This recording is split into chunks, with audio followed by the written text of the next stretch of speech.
이번만큼은 돌파구를 뚫을 수 있을 거라는 잔인한 희망이 계속해서 반복되는 서부전선입니다.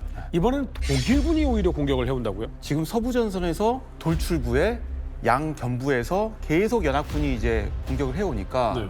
독일군 입장에서도 뭔가 이거를 압박을 좀 덜 필요는 있었다. 네.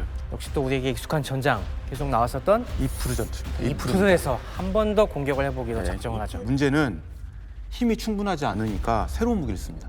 새로운 무기 등장. 네, 이제 그게 바로 독가스입니다. 진짜 독가스 공격은 정말 충격적이었습니다. 네. 자, 이곳을 방어하고 있었던 영국, 프랑스군 같은 경우는 이 독일군의 독가스를 활용한 기습 공격에 전선이 3에서 5km 정도 밀리게 돼요. 염소가스가 물에 녹으면 되는 게 뭡니까?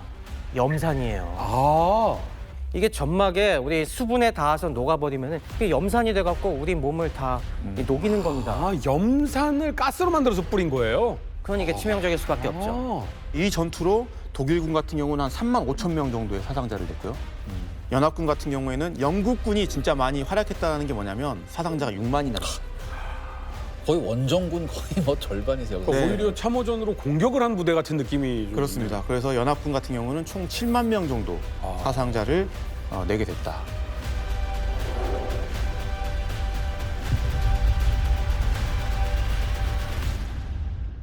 근데 사실 염소는 독가스를 만들려고 저희 화학자들이 개발한 건 아닐 텐데. 그럼요. 누가 어떤 인간이 이딴 거를 만들어냈습니까? 예, 여기서 나오는 이름이 바로 프리츠 하버라는 인물인데요. 프리츠 하버는 역시 독일인이죠. 사실은 이게 독일과 화학의 관계를 좀 설명해야 될 텐데 아시겠지만 산업혁명은 그 영국에서 먼저 일어나는데 19세기 후반에 제2차 산업혁명이 일어납니다. 제1차 산업혁명은 직물업 위주였는데 2차 산업혁명은 철강공업과 화학공업이 주를 이뤘고요. 제2차 산업혁명의 선발주자가 바로 독일입니다. 그러니까 독일에서 상당히 뛰어난 화학자들이 많이 있었는데요. 독일의 어떤 위상을 보여주는 것이 바로 비료입니다. 여기서 제가 그 인문학자로서 야매 자연과학 강의를 좀 해야 될 텐데요. 식물의 생장에 그 필수적으로 필요한 요소가 세 가지가 있습니다. 인, 칼륨, 질소가 있을 텐데요. 질소가 상당히 중요한데 우리 자연 세계에서 그 질소를 어디서 얻을 수 있냐면 암모니아에서 얻을 수 있거든요. 암모니아가 사실은 수소와 질소의 결합체인데 이것을 그 자연 상태에서 얻을 수 있는 게 동식물의 배설물이죠. 동물의 배설물인데 양이 제한돼 있기 때문에 합성해서 얻을 수 있어야 되는데 이 질소가 삼중결합 체제라서 엄청나게 안정된 원소입니다. 화학적으로 암모니아를 만들어내기 위해서는 수소와 질소를 결합하게 만들어야 되는데 어마어마하게 에너지가 들어가는 거예요. 그래서 대량 생산할 수가 없었는데 이것을 해냅니다, 독일이.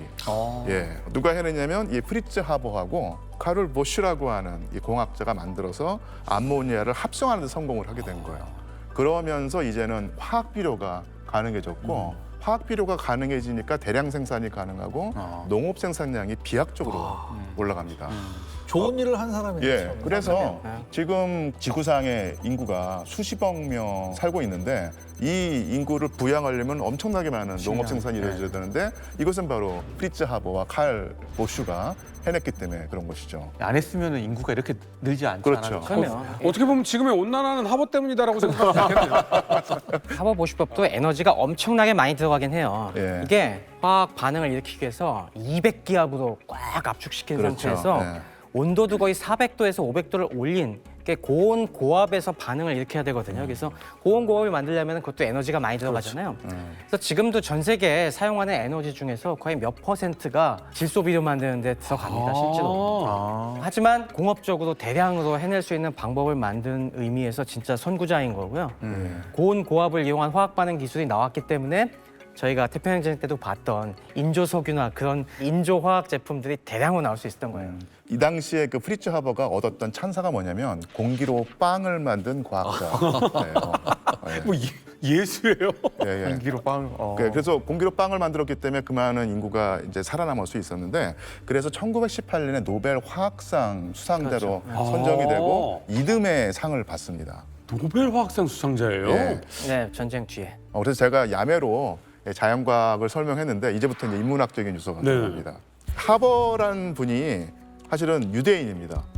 그러니까 독일 사회에 융화된 유대인이고 독일 사회에 엄청난 자부심을 느끼고 애국자였어요. 그래서 제1차 세계대전이 일어났을 때 나이가 무려 46세였는데 이 나이에 자원 입대하겠다고 나설 정도로 애국자였던 것이죠. 뭐 사실은 나이가 들었기 때문에 병사로서는 못 싸웠지만 자기가 가지고 있는 과학 기술로 독일을 돕겠다면서 연구를 하기 시작했고요. 여기서 또 이제 나오는 또 한 번 이제 질소일 텐데요. 독일이 이 해상 봉쇄를 당하기 때문에 칠레로부터 초석과 질산염을 구하지 못합니다. 화약. 예, 화약을 구하지 못해서 이제는 뭐 화약 없이 전쟁을 수행할 판이 돼서 졌다라고 하는 순간에 바로 이제 프리츠 하버가 나타나서 이 문제를 해결합니다. 네, 모든 질소화합물의 기본 원료가 이 암모니아예요. 암모니아, 예. 암모니아를 또 추가 반응을 시켜서 우리 지난번에 제가 니트로글리세린이나 여러 가지 할 때 니트로기 같은 것도 다 질소가 들어간 거잖아요. 그러면 거의 가장 쓰는 기본적인 원료가 질산인데 질산을 암모니아로부터 만드는 거예요.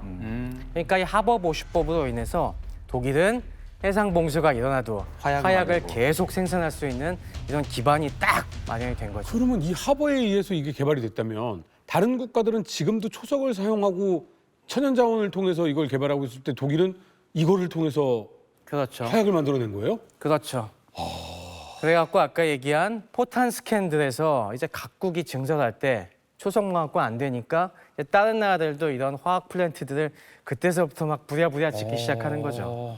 그래서 여기까지만 보면은 이제 프리츠 하버가 그야말로 뛰어난 과학자 그리고 애국자일 텐데 애국심이 너무 지나친 나머지 독가스 개발에 발버둥고 나섭니다. 명령이 아니라 자발적으로 보니까. 예, 그래서 1915년 4월 20일 정말로 이프르 전선에서 프랑스군을 상대로 이걸 쏘고 엄청난 성과를 올렸고요. 그래서 제일 좋아했던 분이 바로 그분이에요. 그분. 비렐름 또. 2세가 너무 좋아해가지고 철십자 훈장까지 또 철십자 주게 됩니다. 민간인으로서 철십자 훈장을 받았던 것이죠. 그러니까 조금만 첨언하면은 우리가 프리츠 하버가 염소 가스를 개발했냐 그렇게 알고 계신 분도 있는데 그건 아닙니다. 사실 염소 가스는 어떻게 만들 수 있냐면 자 소금이 화학식으로 뭡니까? 잠깐만. 소금. NaCl. NaCl. 그렇죠. 예, 주식 기억이 이렇게 두고 진짜 오랜만에 들어본다. 역시 서울대시네요. 염화 나트륨입니다. 거기 염소가 들어가 있어요. 그래서 염소 가스는 어떻게 만들 수 있냐면은 소금물에 전극을 꽂아서 전기 분해하면 나오는 게 염소예요. 그것만 모으면 돼요. 그래서 염소 가스 만드는 방법은 뭐 그 전부터 잘 알려져 있었고 프리츠 하버가 이제 거기에 조언해 준 거는 염소 가스의 특성을 이용해서 가스 탱크에 잘 해놨다가 이렇게 뿌리면 돼. 그럼 사용법이라든가 이런 것들을 아이디어를 적극적으로 제공해 준 효과가 컸고요. 근데 여기서 또 어떤 그 밝은 측면이 있으면 어두운 측면이 있는 게 상당히 그 사랑하는 아내가 있었어요. 그렇죠. 이 프리츠 하버의 아내도 뛰어난 화학자로 여성으로서는 처음으로 박사학위를 받은 아주 인재였었는데 그러니까 이 분의 이름이 이제 클라라 임머바르라고 하는 분인데 이분은 사실 남편의 행동에 양심의 가책을 느꼈습니다. 과학을 이용해서 끔찍한 무기를 만들어내서 사람을 죽인다는데 문제의 의식을 품고 계속 소위 말다툼을 벌였던 거예요. 그래서 이렇게 불화를 겪었고 이프르 전선 승리의 그 축하연이 벌어지고 있었는데 이날 클라라 임머바르, 그러니까 프리츠 하버의 부인이 권총 자살을 했죠. 예. 그러니까 물론 이 부부간의 문제이기 때문에 그거 하나가는 아니었겠지만 어쨌든 간에 그런 비극이 벌어졌을 때는 독가스 개발을 놓고 남편과 어떤 철학적인 갈등을 빚었다는 것이고요. 당연히 임머바르뿐만 아니라 전 세계의 과학자들이 엄청나게 비판을 합니다. 그래서 아인슈타인 같은 경우도 같은 유대인이잖아요. 예, 어떻게 이 과학을 독가스를 개발하는데 쓸 수 있냐 비판을 많이 했고요. 과학자들의 그 비난이 빗발치죠. 그래서 또 하버가 이런 대응 논리를 만들어내서 이런 말을 합니다. 과학자는 평시에는 인류에 속하지만 전시에는 조국에 속한다. 말은 너무 멋있다. 예. 국가주의잖아요. 완전히. 그럴 듯한데. 예, 그래서 프리츠 하버가 또 이런 논리를 내세웁니다. 중세 말 근대 초에 총포 무기가 나왔을 때, 화약 무기가 나왔을 때 기사들이 이 총포 무기에 대해서 하는 푸념과 뭐가 다르냐. 그래서 이런 그 과학의 이기는 이용될 수밖에 없다. 뭐 이런 논리였다는 다른 얘기죠. 무기의 혁신을 가져온 사람이라. 근데 역사적으로 봐도 그 시대 가장 최첨단 기술은 가장 먼저 전쟁에 쓰이거든요. 이 하버와 독가스의 관계는 결국 살펴보면 이 과학과 윤리의 관계를 다시 한번 고민하게 해줍니다. 또 한 번 생각을 해보면 제2차 세계대전 때 결국 오펜하이머가 물리학 법칙을 응용해서 핵폭탄을 만들어냈지 않습니까? 그래서 우리가 하버는 비판하면서 오펜하이머를 추앙할 수 있는가? 오펜하이머를 추앙하면서 하버를 비판할 수 있는가? 그쵸. 이런 네. 생각을 해보면 정말로 머리가 맞아요. 복잡해집니다. 근데 오펜하이머는 좀 괴로워했잖아요.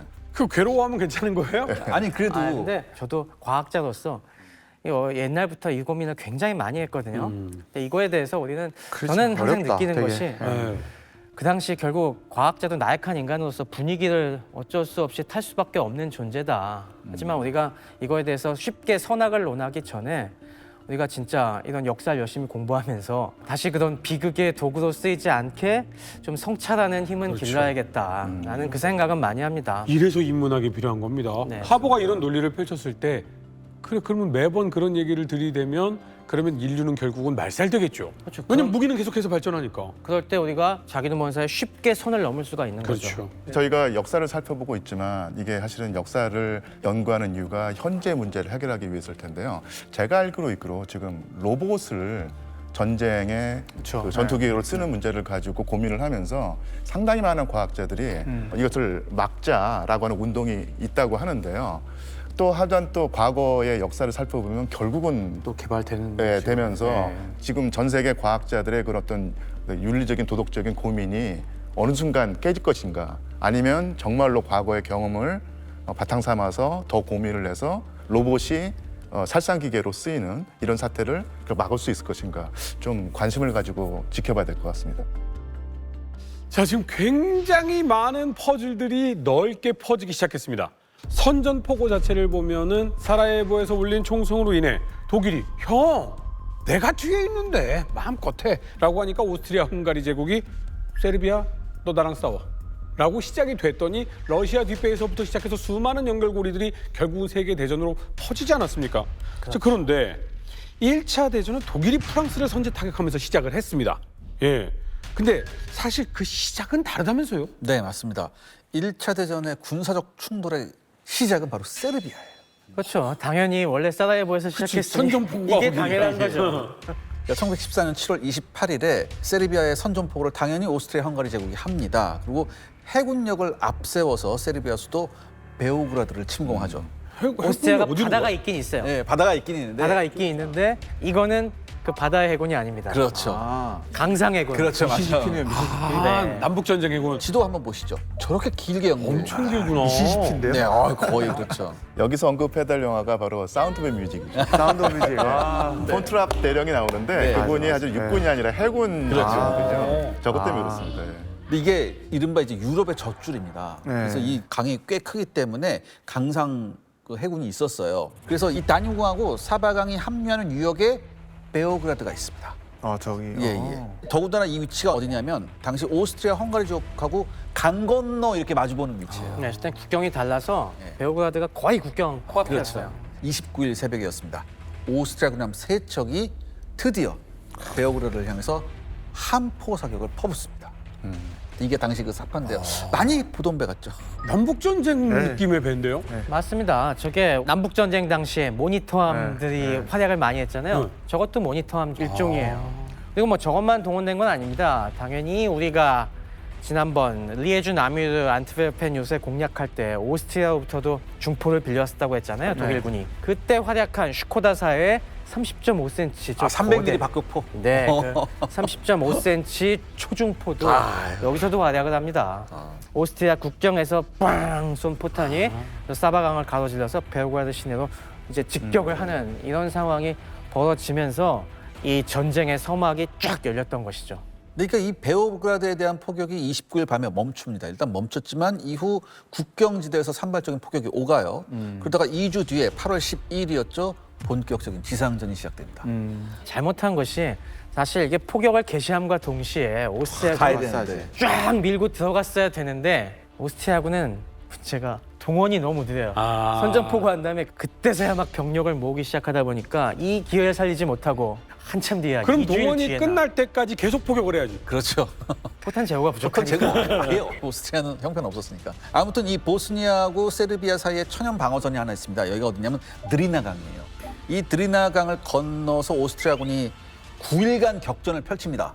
그런데 우리가 항상 예전에 유권에서 봤듯이 세르비아 잘 굉장히 싸워요, 세르비아군. 진짜 독정이죠. 세르비아 사람들은 사생결단으로 달려들잖아요. 그 전투 의지가 강한 느낌이 진짜, 있어요. 네. 여기서 허술한 오스트리아군을 맞아서 이 세르비아군이 사생결단으로 역시 달려듭니다. 그래서 심지어 반격에 성공해요, 세르비아. 네. 그래서 오스트리아군의 공격 개시선까지 다시 밀어붙입니다. 아. 그리고 오히려 세르비아군이 오스트리아령 보스니아까지 이제 들어오게 돼요. 그러니까 이렇게 되니까 오스트리아의 체면이 어떻게 됐습니까? 아, 이거 망신이죠. 아, 망신도 이런 망신이 아니죠. 근데 이걸 굉장히 좋은 빌미를 보고 있던 그 어떤 나라가 있었습니다. 러시아. 아, 왜냐하면 슬라브, 범슬라브주의가 그렇죠. 있잖아요. 형님. 예. 예. 근데 이제 독일은 러시아를 보면 야, 해볼만해라는 느낌이지만 지금 세르비아한테 한 방 맞은 오스트리아 헝가리 제국은 러시아를 보면 지금 이제 어마어마한 군대가 몰려온 거잖아요. 자, 세르비아의 큰형님이 움직였습니다. 예. 두 제국이 맞붙는 전장 어떤 곳입니까? 예, 바로 갈리치아입니다. 갈리치아 방면의 전투를 살펴보기 전에요. 갈리치아의 뭐 지명 같은 걸 좀 살펴봐야 될 텐데요. 사실 저술이나 번역을 할 때 가장 그 신경을 곤두세워야 되는 사항이 동유럽의 바로 지명, 이명입니다. 그러니까 현지 명어로 해야 될까 아니면 예, 그 예. 국제적인 영어로 해야 통일 좀 될까? 했으면 좋겠어. 옛날 당시냐 요즘이냐 네. 뜻하고 이 교수님 정말 필요하셨을 것 같아요. 예, 국경의 변화가 워낙 심해서 어느 나라 말로 이 표기를 해야 될지 헷갈릴 때가 참 많거든요. 그러니까 예를 들어서 비스툴라가 비스와. 있을 텐데요. 예, 이게 영어로는 비스툴라고요. 그다음에 폴란드로는 비스와입니다. 그리고 러시아로는 비슬라. 그리고 독일어는 바이크셀입니다. 그럼 이럴 경우에는 힘들다. 교수님 어떤 걸로 예, 하십니까? 그러니까 우리가 살펴보는 그 시대의 어느 나라 영토였는가를 살펴가서 하고 이제 괄호치고 조금 그 설명을 달아줘야 되겠죠. 강은 여러 나라를 흐르니까 예, 예. 그중에 어느 그러니까. 나라를 또 해야 될지도. 그래서 이제 영어로는 이제 갈리시아라고 하는데요. 그 갈리치아 지방은 현재는 그러니까 우크라이나의 그 서쪽 끝 지역이고 폴란드가 약간 걸쳐 있는 곳이거든요. 그래서 우크라이나어로는 할리치나, 예, 독일어로는 갈리치엔, 폴란드어로는 갈리치아, 러시아어로는 또 갈리치아입니다. 대충 서로는 말하면 거기 어딘지 알 것 같아라고 하겠네요. 예. 이 갈리치아는 1918년까지는 오스트리아 제국의 영토였어요. 근데 그러다가 1918년에 1차 세계대전이 끝나고 난 다음에 오스트리아가 패전국이고 하니까 이쪽 지역을 폴란드가 차지하게 됩니다. 근데 그러다가 1945년 제2차 세계대전이 끝나고 난 다음에 또 여기서 또 하나의 곡절이 있는 게 스탈린이 갈리치아를 러시아 연방에 붙여주는 것이 아니라 우크라이나에 붙여주는 거예요. 그래서 우크라이나 소비에트 공화국의 영토가 됐고 1991년에 소비에트 연방이 해체가 되니까 독립을 했죠, 우크라이나가. 그러니까 지금은 이제 우크라이나 영토입니다. 그래서 이제 할리치나라고 이제 요즘엔 표기를 해야 되는데 사실 또 이 할리치나라고 하는 말이 상당히 불길한 느낌을 이거 그래요? 우크라이나 나치 뭐 그런 맞습니다. 예. 그래서 갈리치아 지방이 여러 국가의 통치를 받았기 때문에 여러 민족이 살고 있거든요. 그래서 어떻게 보면은 이게 국경이나 피부색이라든지 어떤 인종을 초월하는 세계 시민주의의 온상이 되기도 하는데요. 네. 또한 반면에 복잡한 민족 구성이 있기 때문에 여기에 어떤 인종주의라든지 어떤 극우 민족주의가 가미되면은 이제 세계 민족주의의 온상이 아니라 어떤 아주 강력한 제노사이드의 텃밭이 될 수 있다는 얘기입니다. 그래서 나중에 저희가 제2차 세계대전을 다룰 때 우크라이나 청년들로 구성된 나치 친위대 부대가 있어요. 그래서 그 부대 이름이 바로 제14 무장친위대 전투사단 할리치나일 텐데요. 그리고 오늘날에는 여기가 네오나치의 서식지라고 하는 우려를 사고 있습니다. 그럼 우크라이나 중에서도 가장 러시아와 적대시되는 방향성이네요. 그렇죠. 가장 반대쪽에 있죠 또. 그러다 보니 아주 그러니까 이 갈리치아 사람들 입장에서는 한 번도 소비에트 연방에 속한 적이 없었고 러시아 제국과도 관련이 없기 때문에 스스로를 어떻게 보면 오스트리아 강한 독립적 정체성. 서방의 일정으로 보고 있기 때문에 반러시아적이고 친서방적인데 그런 성향이 가장 강한 곳이 바로 갈리치아입니다. 스탈린 시대 때도 약간 집단 농장이나 예, 농업개혁 피해 많이 봤죠. 가장 예, 많이 예. 좀 죽었던 그렇죠. 예. 홀로도모 때도 많이 죽었고 그래갖고 아 우크라이나 대기근 이 지역 사람들이 나중에 유대인 학살 수용소 경비원으로도 굉장히 많이 그렇죠. 됐어요. 네, 맞아요. 그러니까 이렇게 복잡한 사정을 가진 지역에서 이제 이게 격전의 현장이 되는 것이죠. 자, 수많은 전쟁의 포화 속에 있었던 땅입니다. 러시아군이 동프로이센도 예상보다 빠르게 총동 운영을 통해서 이제 공격을 시작했지 않습니까? 네. 오스트리아령 갈리치아도 동시에 치게 됩니까? 네, 맞습니다. 그래서 동프로이센에서는 우리가 결과를 알고 있잖아요. 네. 근데 거기에는 2개 군이 갔어요. 러시아군이 갈리치아에는 4개 군이 갑니다. 와. 그러니까 왜 러시아가 이쪽에 집중을 했을까를 놓고 봤을 때는 이 갈리치아를 통해서 오스트리아 헝가리 제국도 공격을 할 수 있고 그다음에 동시에 독일도 공격할 수 있습니다. 그러면 그렇죠. 결국에는 갈리치아를 지나면은 저 밑에 이제 보면은 카르파티아 산맥이 있어요. 네. 저기 정말 전략적으로 요충지입니다. 왜냐하면 오스트리아 헝가리 입장에서는 저기만 러시아군이 딱 넘어온다 그러면 막을 수 있는 공간이 이제 별로 없어요. 아, 방어선이 없다. 네, 그래서 쭉 이제 러시아군이 헝가리 평원이나 아니면 빈과 부다페스트까지도 갈 수 있다는 얘기예요.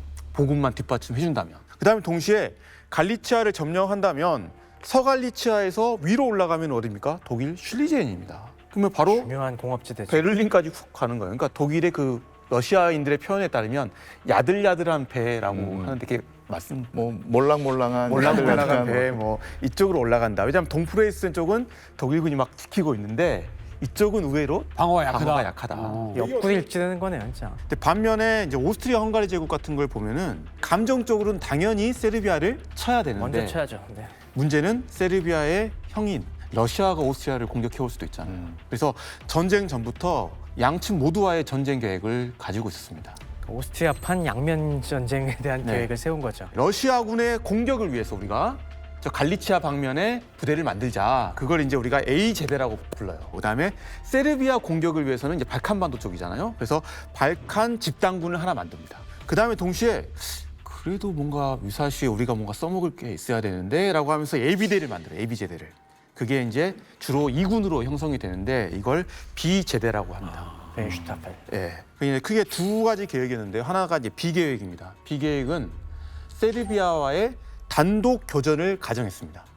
그래서 3개군을 세르비아를 공격하게 하고 나머지 3개군은 러시아의 공격에 대비한다 정도였고요. 그다음에 R 계획 같은 경우는 세르비아, 러시아랑 둘 다 싸우는 거예요. 그래서 이럴 경우에는 2개군이 세르비아를 공격하고 4개군이 러시아를 공격합니다. 그러니까 한마디로 오스트리아 헝가리 제국은 세르비아, 러시아를 둘 다 생각하고 있었지만 누가 더 큰 적이라고 생각한 겁니까? 러시아죠. 예, 더 큰 적이라고 생각한 거예요. 사실 보면은 B와 R의 가장 큰 차이를 보면은 2군이 어디에 붙느냐에 달려 있어요. 2군이 결국에는 세르비아를 공격하면 B 계획인 거고 러시아를 공격하면 R 계획인 겁니다. 그러니까 마찬가지로 지금 총사령관이었던 크라쿠프 같은 경우는 처음에는 이제 러시아군의 동원이 늦어질 거라고 생각하고 우리가 지금 세르비아를 공격하고 있잖아요. 그래서 예비제들을 세르비아 쪽으로 보냅니다. 아, 일단은 세르비아한테 한 대 맞았으니까. 네, 예. 그거죠. 그런데 러시아군이 생각보다 내려와. 빨리. 쳐들어오고 있어요. 큰일 났다 하면서 뒤늦게 다시 또 예비제들을 예. 돌립니다. 그런데 막 철도 막 이런 게 엉망이고 베슈타펠 위로. 예, 결국에는 2군 같은 경우는 결정적인 순간에 어느 곳에서 우왕좌왕했네요. 못 되는 애매한 존재가 결국 돼버립니다. 여기서 저희가 한번 봐야 될 어떤 만평이 있는데요. 예, 1916년에 영국의 펀치라고 하는 잡지가 있었는데요. 여기에 그 커리커처가 실렸는데, 예. 그래서 제목이 스팀롤러 러시아의 대군에 놀라 도주하는 오스트리아를 묘사했는데, 이때 처음으로 스팀롤러라는 게 등장한 거예요. 저기 지금 러시아를 상징하는 스팀롤러가 빠르게 다가오고 있으니까 오스트리아가 지금 도망치면서 예. 저기 나오신 분이 황제 폐하입니다. 아, 요 오스트리아 관광이 제국이 황제폐하군요. 밑에 사진 설명글이 알아? 너 속도 위반하고 있는 거? 이렇게 돼 있습니다. 예. 근데 사실 오스트리아 헝가리 제국이 세르비아한테 전쟁해라고 할 수 있었던 결정적인 이유는 독일이 형님 나 알잖아. 우리 포탄 세계 최강 몰라? 형 우리 화약 무에서 유로 만든다. 공기에서 빵 만든다 형. 이래서 사실은 전쟁 시작한 건데 독일이 도와줘야 되는 거 아니에요? 맞아요. 사실 이게 일정 부분 오판이었습니다. 어떤 부분이 지금 이게 꼬였냐면은 네. 오스트리아 헝가리 제국이 원래 우리 뒤를 봐준다고 했을 때는 우리가 이 세르비아 손 봐줄 때 아니 독일이 좀 안 되면은 우리 쪽 지원해 주겠지. 그리고 러시아가 만약에 또 우리 쪽으로 달려들면은 독일이 재빨리 파병해서 또 우리 갈리치아 방어를 같이 해주겠지라고 했는데 웬걸 전쟁이 시작되니까 독일군은 거의 다 8분의 7이 서부전선으로 다가버리네. 그렇지. 예. 그러니까 이걸 오스트리아 헝가리 제국이 제대로 예상하지 못했어요. 그러니까 이 부분이 정말 아이러니인데 그러니까 서로가 도와준다고 말만 크게 했지 구체적으로 어떻게 도와줄 것인가에 대한 공감대 없이 전쟁을 했다는 겁니다. 사전 협의가 없었군요. 네, 튤리펜 계획은 철저한 비밀로 감추고 싶어 했기 때문에 이러한 독일군의 작전 개념, 방어 개념을 갖다가 얘기해 주지도 않고 다만 똑같은 생각을 한 걸 알 수가 있죠. 러시아군은 동원이 느릴 거야. 그러니까 어떻게든 빨리 처리하고 그때 같이 와서 도와주면 되지. 좀만 기다리세요. 우리 설마 쟤들 그렇게 빨리 오겠어요? 그 정도 얘기만 하고 있었던 거예요. 근데 역시 러시아 스팀롤러가 굉장히 빠른 속도로 가동이 되니까 동프로이센 독일군 마찬가지로 오스트리아 헝가리 제국이 패닉에 빠진 것이죠. 그 상황에서 베이슈타펠 10개 사단을 일단 급하다 세르비아 쪽으로 먼저 투입하고 나니까 러시아군이 밀려오는 겁니다. 완전히 다 꼬여버렸어요. 이때 당시에 오스트리아 헝가리 제국은 요즘 얘기하는 MG 말투를 아직 벗어나지 못했고 러시아는 이제 동원 체제를 완벽히 체제로 만들어놨고 그래서 야 쳐들어온다 동원해야 돼 하고서 딱 동원령 하니까 제가요? 왜요? 지금요? 이러느라고 늦어버렸고 그냥 완전히 지금 오스트리아 헝가리 제국은 위기의 상황인데 러시아군 여기서 속도 올리면 뭐 오스트리아 헝가리 제국 끝내버릴 수 있겠는데요? 네, 흥미로운 부분이 이 양측이 맞닿은 전선의 길이만 400km입니다. 이 오스트리아군의 방어선만 쭉 따라가 보면 한 480km 정도 됩니다. 여기에 이제 초반에 오스트리아군이 아무리 공원이 잘 안 되고 했다지만 이 초반에는 47개 사단이 들어와요. 러시아군은 71개 사단이 들어옵니다. 그리고 이 갈리치아 전투에 거의 최종적으로 보면은 약 400만 명 정도가 들어옵니다. 이거는 솔직히 까놓고 여기서 전투입니까 이게? 그냥 이거 하나의 전쟁 아니에요? 전쟁이죠. 그렇죠. 네, 스케일이 진짜 어마어마하게 컸다. 역시 동부전선의 스케일은 네, 어마어마합니다. 그러니까 우리나라 땅 남한 전체에서 싸우는 거잖아요. 그렇죠. 네.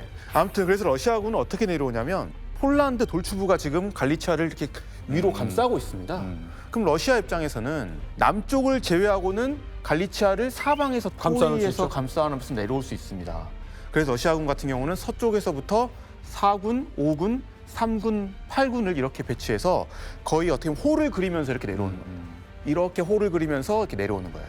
그러면서 결국엔 핵심 뭐냐면 양방향에서 오스트리아군을 완전히 포위해버리겠다라는 계획이 있었던 거고 이제 오스트리아 헝가리 제국의 이 갈리치아 이 땅덩이를 보면은 크게 이 세 군데가 가장 중요한 방어 거점인 것 같습니다. 하나가 크라쿠프고 하나가 푸셰미실이고 하나가 렘베르크 같은 경우인데 푸셰미실 같은 경우는 19세기 중반부터 요새로 구축되어 있어가지고 어마어마한 요새가 구축이 되어 있던 거고 그다음 한 가운데 있었던 렘베르크 같은 경우는 갈리치아의 가장 핵심 도시다. 그래서 물자나 이런 것들을 다 모아놓고 대규모의 보급기지 역할을 할 수 있는 부분이었던 거고 가장 이제 서쪽에 있는 비스와 강의 상류에 있었던 크라쿠프 같은 경우는 폴란드의 고도이자 이 동유럽 쪽에서는 가장 큰 카톨릭 도시다. 뭐 이런 이제 평가를 받는 곳인 것 같습니다. 그래서 어떻게 보면 제 생각에는 오스트리아군 같은 경우도 작전 목표나 계획을 방어해야 될 것 같잖아요. 네. 공격적이에요. 그래서 오스트리아군은 서쪽에서부터 1군, 4군, 3군을 배치합니다. 주로 좌익 병력이 올라갑니다. 그래서 한마디로 러시아군이 내려오면 러시아군의 우측방을 포위하겠다는 거예요. 그리고 동쪽에는 뭘 배치했냐면 3군 하나만 배치해 놓거든요. 근데 3군은 공격을 안 합니다. 계획상으로. 3군은 뒤에 있는 푸세미실이나 렘베르크 같은 요새를 활용해서 여기서 우리는 러시아군에게 적극적인 방어를 통해서 러시아를 군을 여기서 묶어놓겠다라는 계획인 겁니다. 그럼 갈라치아 슐리펜 계획 같은 느낌이네요. 아, 그렇죠. 망치와 모릅니다. 일익포예요. 그러다 보니까 주로 딱 맞붙는 곳이 어디겠어요? 갈리치아 서쪽이 되지 않겠습니까? 그렇죠. 자, 갈리치아 공세 시작하겠습니다. 몰려오는 러시아군을 초입해서 막아야 하는 오스트리아군입니다. 북쪽으로 올라간 병력은 어떻게 되나요? 네, 8월 23일 날 가장 먼저 올라간 게 오스트리아 1군이고요. 여기서 러시아 4군이 내려오고 있었는데 딱 전투가 벌어집니다. 근데 의외로 오스트리아군이 잘 싸워요. 러시아군이 한 30km 정도 후퇴합니다. 깜짝 놀란 거죠. 그리고 같은 날에 그 옆에서 가고 있었던 오스트리아 4군 같은 경우는 또 내려오고 있는 러시아 5군과 또 이제 만나게 되는데 이 위치가 코마로프입니다. 코마로프. 그런데 여기서 재밌는 거는 러시아군 부대가 딱 누구랑 맞닥뜨렸냐면 오스트리아 4군의 선두부대 2군단입니다. 2군단은 주로 수도인 빈의 연대들로 이루어져 있습니다. 황제에 가장 충성하는 최정예 부대였던 거예요. 그렇죠. 그래서 또 러시아군이 뜨거워 또 밀려났는데 전반적으로 이 오스트리아의 공세가 잘 되고 있다. 네. 그리고 러시아의 공격이 밀려나고 있다. 이렇게 보이는 겁니다. 근데 여기서 결정적인 변수가 하나 등장합니다. 원래 이제 오스트리아군의 동쪽에서 방어 임무를 수행해 주면서 어떻게든 요새를 이용해서 버텨줘야 되는 3군이 공격에 나서버려요.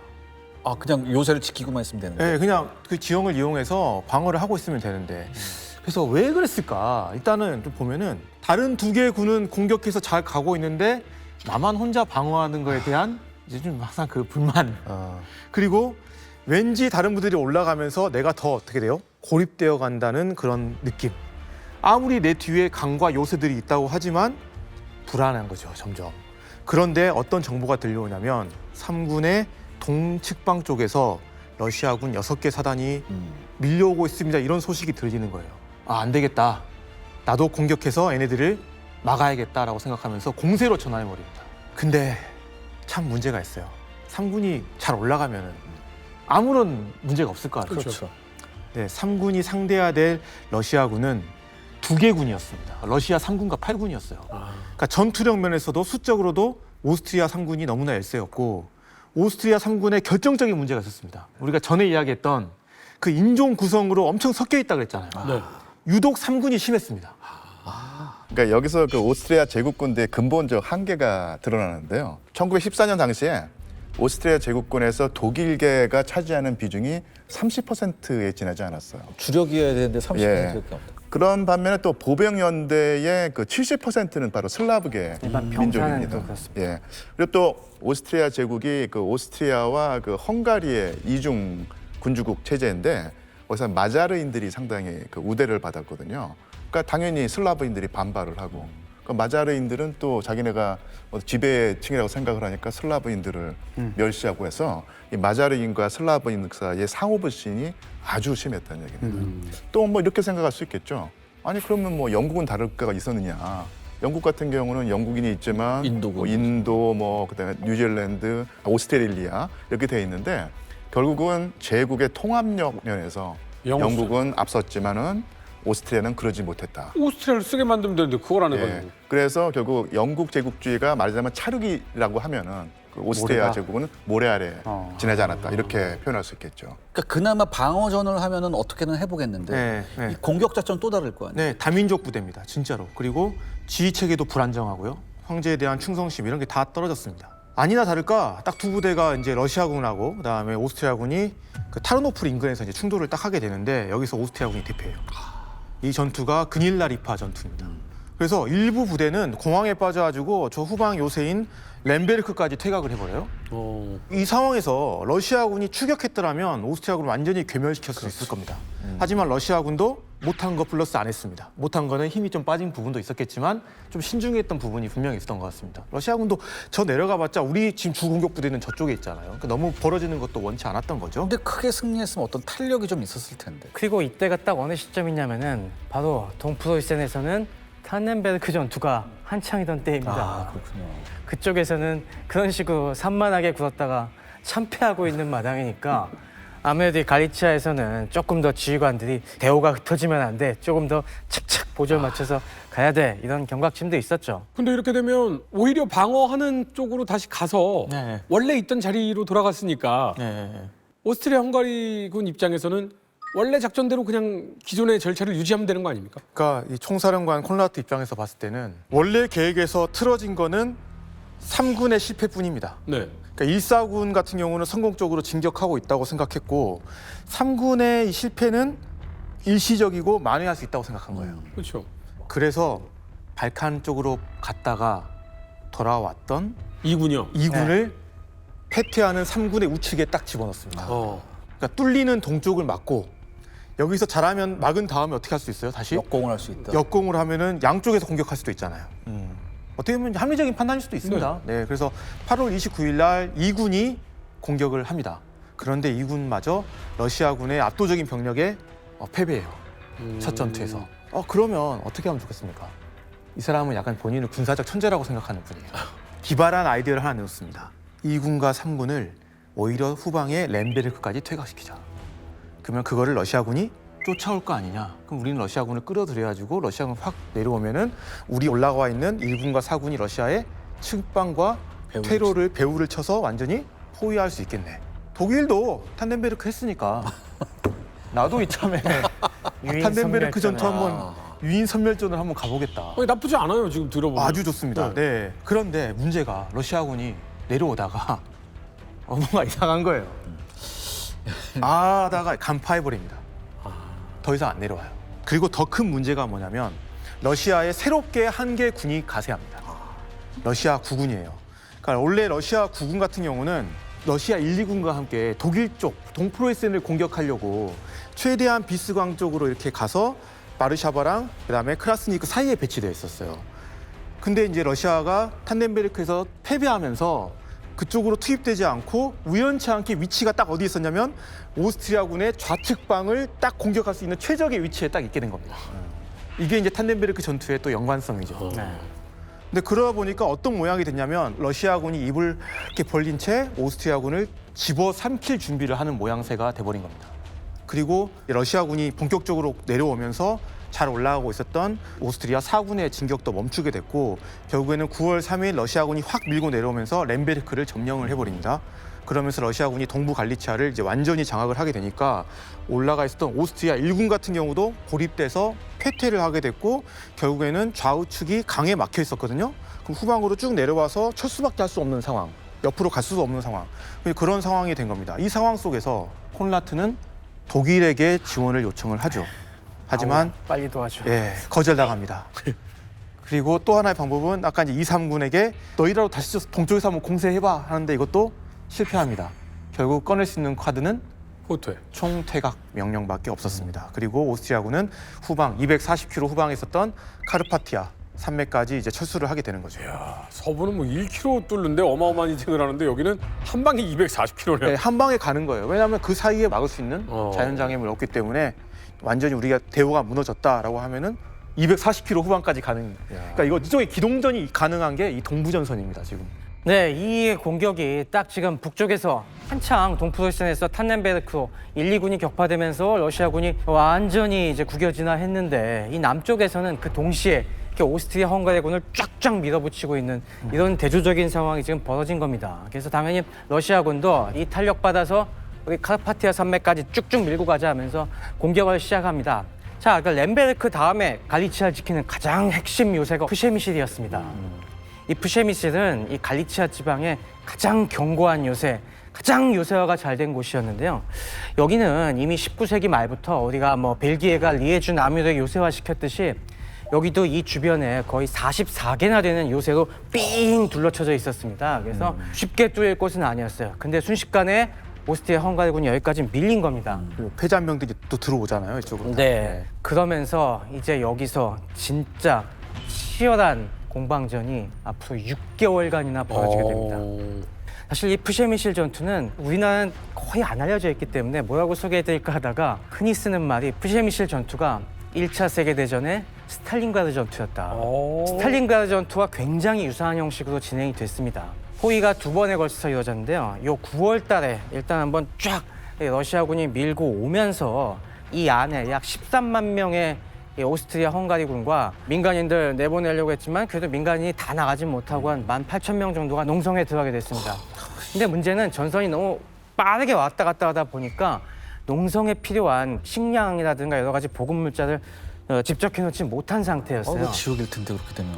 맞습니다. 그 다음에 여기가 지옥도가 펼쳐집니다. 여기도 오스트리아 헝가리 제국의 그 모든 수많은 인종적 문제들의 아주 축소판으로 발생하게 됩니다. 아까 얘기한 것처럼 이 지역에는 수많은 민족들이 여기서 어울려 살고 있었고 병력들도 다 제각각 서로 다른 언어를 쓰는 사람들이었는데 이 사람들이 이 좁은 구석에 몰려들게 되고 여기서 곧 식량 공급이 차단되니까 그 안에서 기아에 허덕이고 순식간에 또 여러 가지 겨울에 질병이 돌게 되면서 이 안에서 정말 생존의 아비규환이 벌어지고 그 안에서 또 오스트리아 헝가리를 구성하는 이 민족들 사이에 수많은 타 민족에 대한 착취와 테러라고 거의 뭐 약탈 이런 범죄들이 무지막지하게 벌어집니다. 그래서 왜 우리가 스탈린그라드도 11월 달에 포위된 이후에 거기 독일 육군이 갇히면서 아비규환이 벌어졌다는 얘기를 많이 하잖아요. 그 꼴이 여기서도 벌어집니다.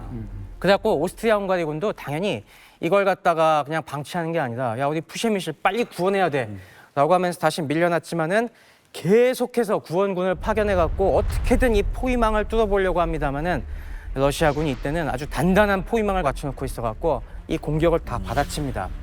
그래서 이때 오스트리아군도 정말 외부에서 구원군들이 수십만 명 단위의 사상자가 났고 근데 러시아군도 이 상황을 갖다가 끝장을 내지 못합니다. 러시아군도 화력이 부족해서 공성부대가 안 오니까 계속 점령에 실패한 거. 네, 점령에 실패하고 포위망만 가둬놓고 그 안에서 치열한 공방전이 펼쳐집니다. 이 상황이 겨우 내내 벌어지고 마침내 봄이 되니까 다 양쪽에 힘이 빠졌습니다. 그래서 대략 한 2월 달 정도 되면은 외부에서 오스트리아군은 더 이상 구원의 희망이 없어졌어요. 야, 우리 그동안 한 수십 차례 공격을 했는데도 도저히 이거 포위망 못 뚫겠다. 그래서 안에 타전을 합니다.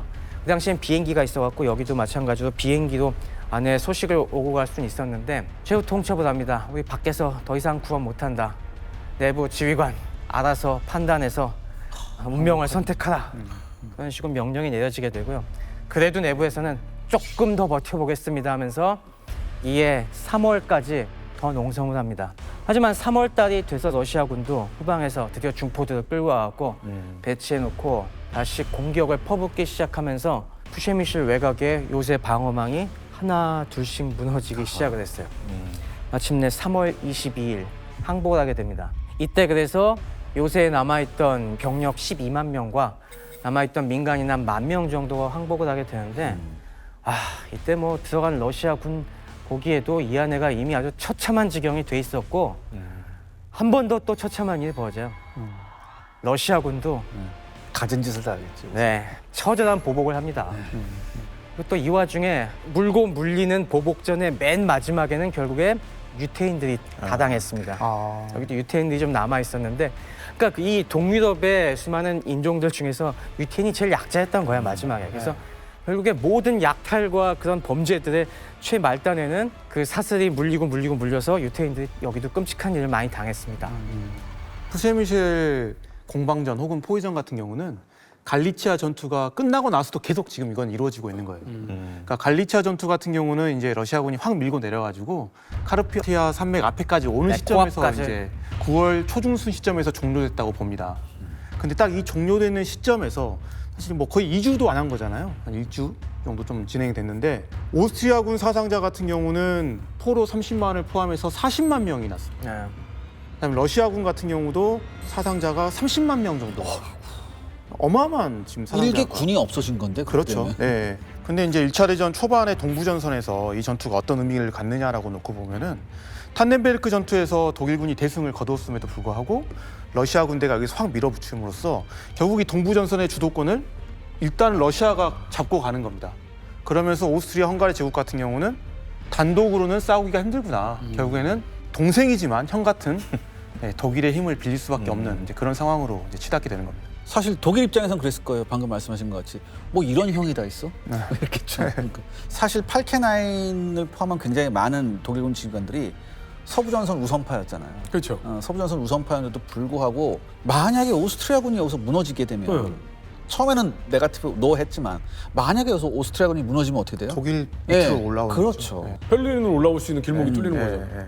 그러니까 양면 전쟁의 부담을 어떻게든 줄이고 하려면 뭐가 어떻게 됐든 오스트리아가 끝까지 러시아군의 발목을 잡고 있어야 돼요. 그러죠. 그렇기 때문에 그냥 놔두면 안 되겠다는 생각이 드는 거죠 이제. 자, 일단은 어찌됐든 우리 형입니다. 오스트리아 헝가리군을 어떻게든 일으켜 세워야 하는 독일군인데 시간은 없어요. 동부전선의 독일군 병력은 없어요. 오스트리아 헝가리군 사기 없어요. 아니, 뭔가 반전을 노려야 하는 항방. 어떻게 마련합니까? 제1차 세계대전이 또 한 번 확대되는데요. 드디어 오스만 튀르크 제국이 들어옵니다. 예. 아무리 오스만 튀르크가 유럽의 환자라고 하지만 썩어도 준치라고 그렇죠. 기본적인 역량은 있었고요. 그런데 이 상황에 이탈리아가 형 진짜 얍삽하다. 나 진짜 너무 얄미워. 이제 러시아를 하나하나 격파하겠다. 그리고 이 지역의 공세를 담당할 힌덴부르크 루덴도르프 콤비가 구군사령부로 딱 이제 이동을 합니다. 다시 한번 그렇습니다. 그러면서 여기서 기획된 것이 그 유명한 고르리체 타우누프 전역입니다. 이제는 동부로 완전히 무게중심이 옮겨오면서 독일군과 오스트리아 헝가리군의 전력을 합치면은 무려 45개 군단이 집결을 했습니다. 진짜.